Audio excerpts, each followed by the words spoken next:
Your lifetime, you will statistically be more of a consumer than a producer of goods.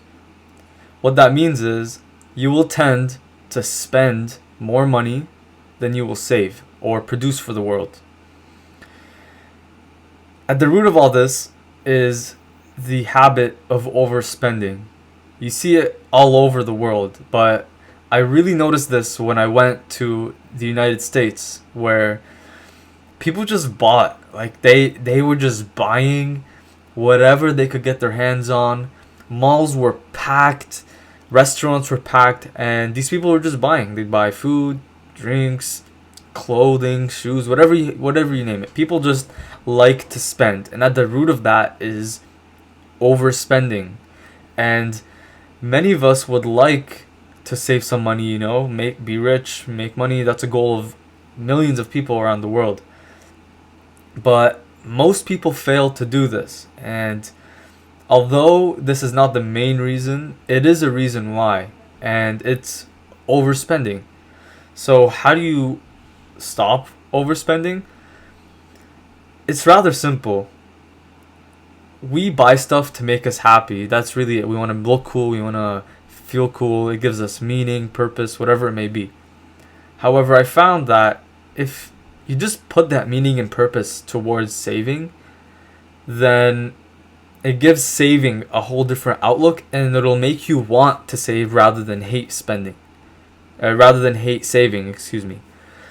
What this means is give yourself a purpose to why you are saving. So for example, what I've been doing is, my meaning behind saving is for financial freedom that I could put towards a business, because if I have no money, I can't start a lucrative business.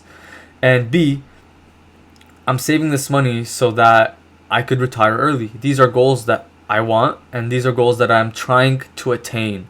And by putting these goals in mind and rewarding myself through saving, then it makes saving that much better. When we look at why people hate saving, it's because they just save for the sake of saving. They just want to accumulate the money, which is boring because you want to put your money to work. You want to spend. You want to make some progress. That's really what overspending is. And when you really just limit the amount of,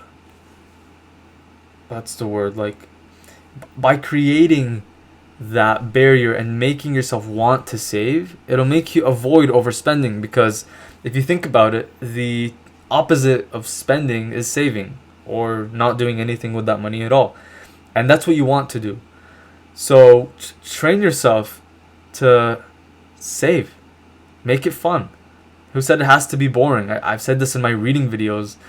We tend to see these things as boring and stuff we have to avoid and not want to do, like societal wise. Like if we say reading, we think of something boring. It doesn't have to be boring. Like I've saved some good amount of money, and I plan to use that money towards my dreams, which starting a business, putting that money away so I don't have to work a job while pursuing my entrepreneurship dream.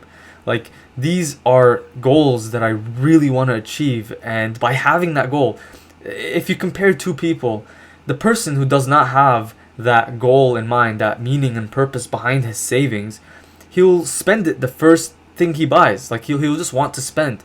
But someone with meaning and purpose, he'll say, okay, I'm gonna save this money because there's a greater cause to it. There's more value in me saving it rather than spending it.